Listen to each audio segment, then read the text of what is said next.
मुखिया बनई हनु बती जीतई हनु मुकेश भैया के मुखिया बनई हनु।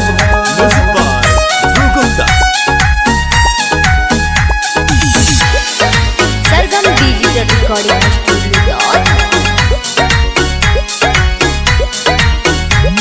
सुनाए चाचा चाची ना खोट रखो हो मुकेश भैया के सपोर्ट करो हो।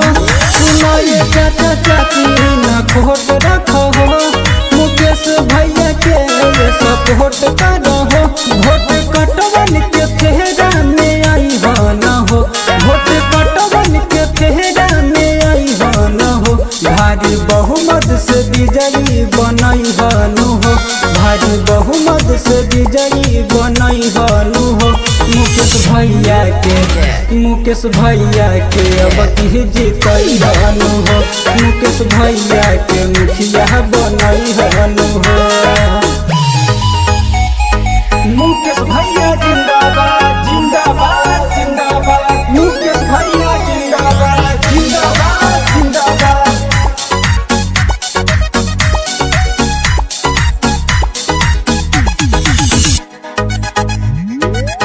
भविष्य वास होई विकास हो मिलजुली विजयी बनई हनु हो।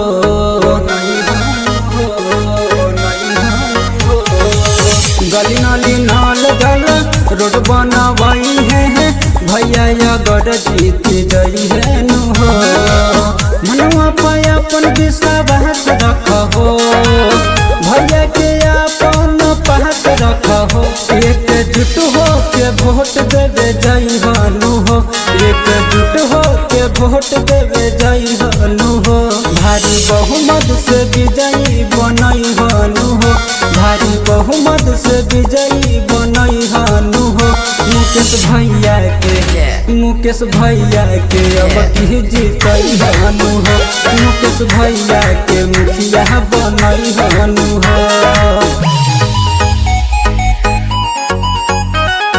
मुकेश भैया जिंदाबाद जिंदाबाद जिंदाबाद मुकेश भैया जिंदाबाद जिंदाबाद जिंदाबाद।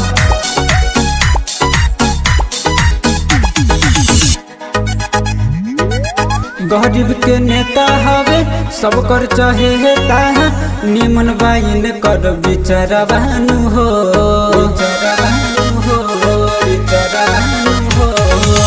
रवि रंगीला गाई के गाना करे लाइन कर पर चरवानु हो। सुनो ये चाचा चाची बात माना हो इनके जितावे के बठान लाना हो। केहू के न झांसा में आई हनु हो केहू के न झांसा में आई हनु हो। भारी बहुमत से विजयी बनावे के हो भारी बहुमत से विजयी बनई हनु हो। मुकेश भैया के अब की जीतई हनु हो मुकेश भैया के मुखिया बनई हनु हो। और बना दो।